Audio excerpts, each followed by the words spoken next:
All right, all right. We're continuing in chapter 3 about least square regression lines and really just scatter plots and stuff in general. And today we're going to talk about residuals and residual plots. We've mentioned what residuals are a little bit in the last lesson. It's the distance away a point would be from the actual, or sorry, a distance from the predicted line. And today I want to be able to find residuals and also be able to determine if a linear model is appropriate, because if not, then we should use something different. So, in order to be able to do that, we have to create a scatter plot. We've already learned how to do. Look at correlation. We've already learned how to do. Write a least square regression line equation. We've already learned how to do. And today we're going to make a residual plot. It's going to be the last thing that's going to help us determine, is this truly a linear situation? So, got this example we're doing in class here, but I'm going to have you take a look at this as well.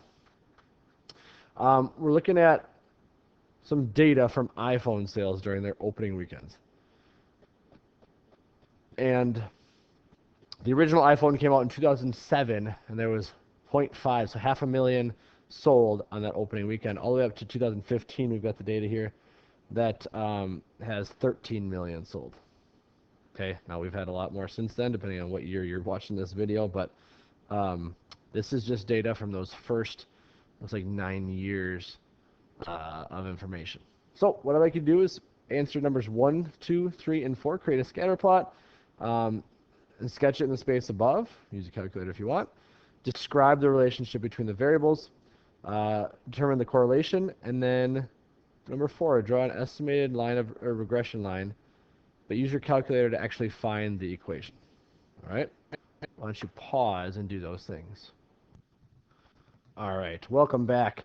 If you made yourself a scatter plot, hopefully it looks something like this. I've got that on here, and I've got the things labeled. I'm going to actually add years to the bottom here. But you can use a calculator for some of this other stuff. It does say in number 2, describe the relationship between the variables in the scatter plot. So I would say for this one, it seems pretty tight. So it's a strong, but or definitely positive. I would argue maybe nonlinear. Don't just assume it's linear. It does have a bit of a curve to it. Nonlinear relationship between year and units sold.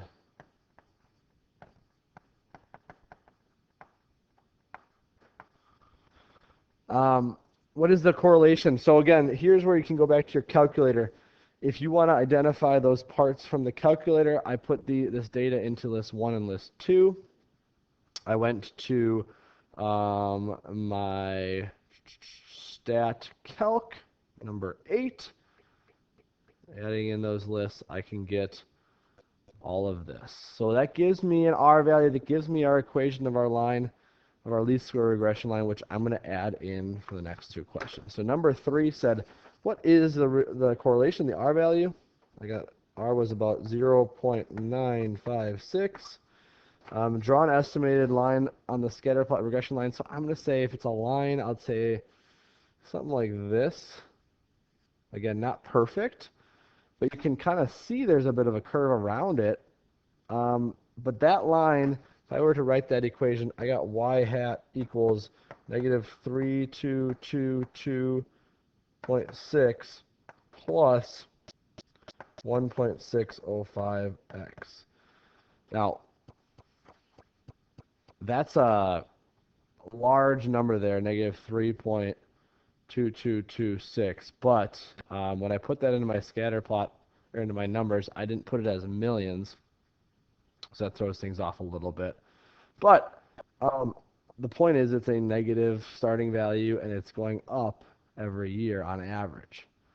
Now, if I look at this a little bit deeper, I can find some things that will show that it's maybe not linear.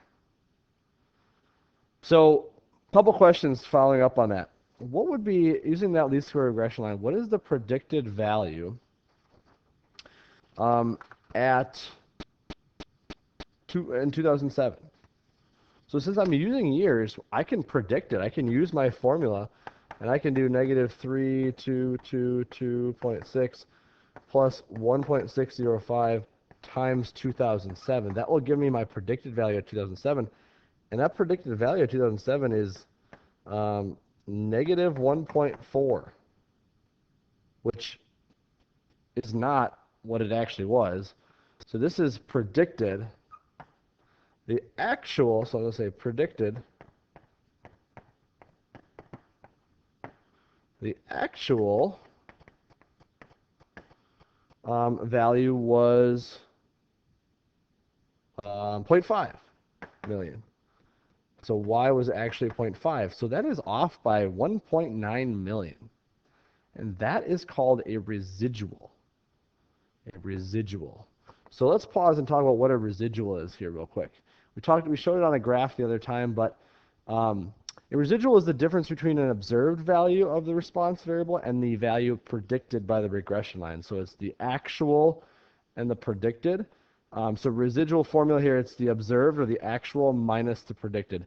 And a lot of people use this ramp. Ramp stands for residual equals actual minus predicted. So just remember, you got to do actual minus predicted. So if I go back to that last example, my residual at that point for 2007 is the actual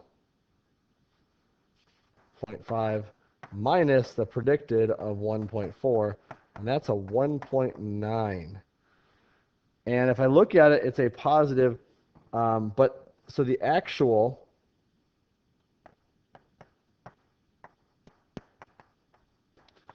units sold in 2007 is 1.9 million greater than predicted.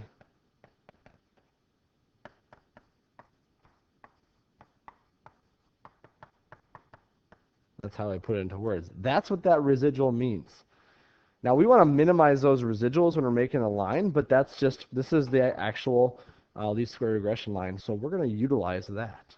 And one of the things we're going to do with that is we're going to find all the residuals. And I'm going to show you how you can use a calculator.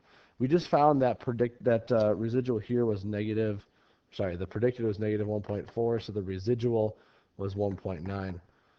We want to find all those. Ignore the graph to the right for a second. We want to find all the residuals for all our data values. And the easiest way to do that is to go back to your calculator. So if I go back to this, I'm going to make, I already have my two columns. Now, remember, we want to find the predicted values. We need the predicted values.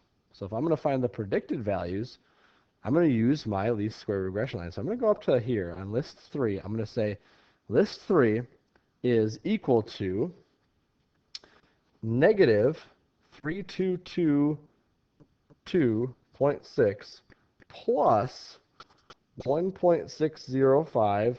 Now we're multiplying that, oops, back, 0.605.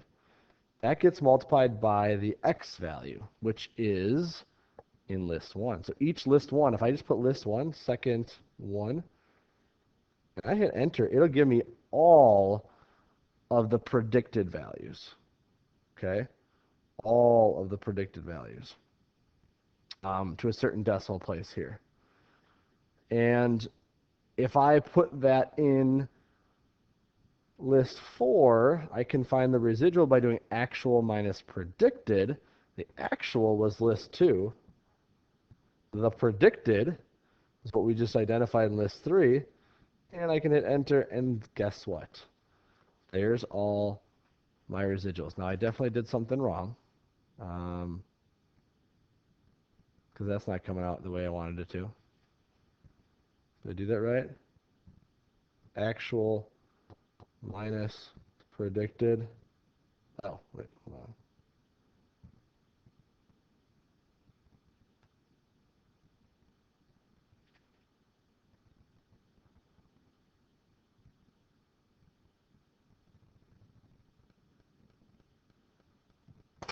Okay, I do have it right now. So if I did that, I have all those residuals, and I'm going to copy those down. I did round them. I think it's because I rounded something earlier. I'm going to use the ones that I have on my paper. It's pretty close to that, but you can adjust it if it might be off by less than a tenth. But so I've got 0.2, I've got 1.8, 3.4, 5.0, 6.6, because I rounded all these to the 10th, 8.2. I think maybe when I did this originally, I didn't round that that A value at all. 11.4, and the residuals, 0.8, negative 0.8, negative 1.7, negative 1, negative 1.6, 0.8, 0.2, 1.6. So all those residuals are fairly close to 0. And that's kind of a key point with residuals. To help us determine if this is really a linear model or not, we want to use this thing called a residual plot. And I'm going to show you the residual plot here in a second. I want to talk about it briefly first. So a residual plot is a scatter plot of the residuals against the explanatory variable. So this is, your residuals would be your y, your explanatory variable would be your x, just like it has been. Residual plots help us assess how well a regression line fits the data. So this is the, after we do all the other information to see, like, is it a strong correlation? Is it look linear on a scatter plot? We are going to make this residual plot. And a couple things about residual plots. Ideally, they're really small or close to 0. If they're not, cause a little more problems. Approximately the same number should be on top and bottom, positive versus negative. That's typical. We want it to be random and have no pattern, because a pattern means that we need a different model that's not linear. Okay, so no pattern. I'll talk about those patterns here in a second. Well, actually here. So if we look at this as a scatter plot right here, this is the residual plot.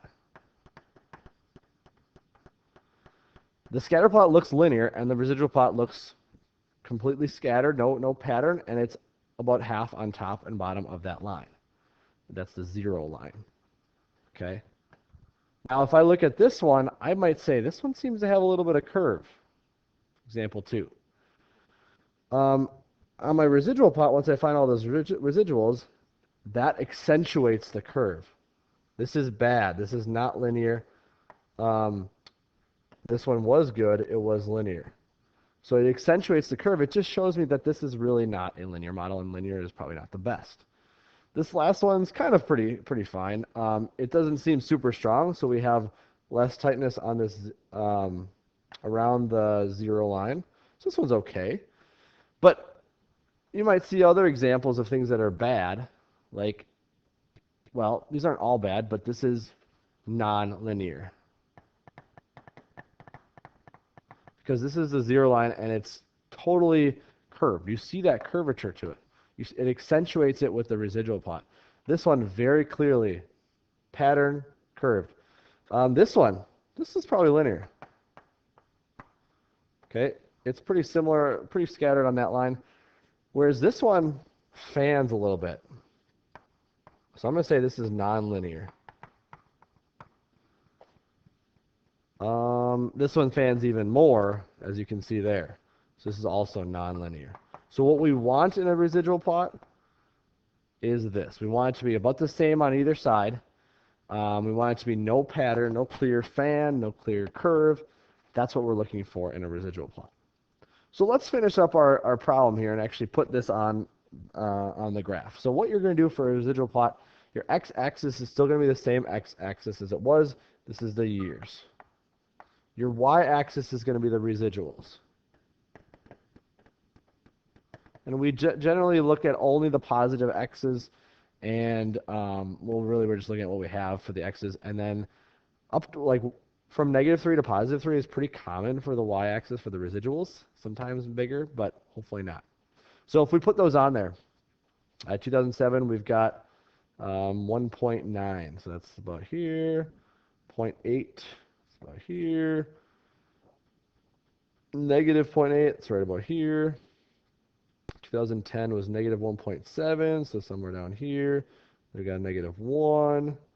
We've got a negative 1.6. We've got a 0.8 for 2013 is 0.8 again. We've got a 0.2, and we got a 1.6. Now, it's not a ton of data, but I would say this looks like it accentuated a curve there. It's not consistent scatter.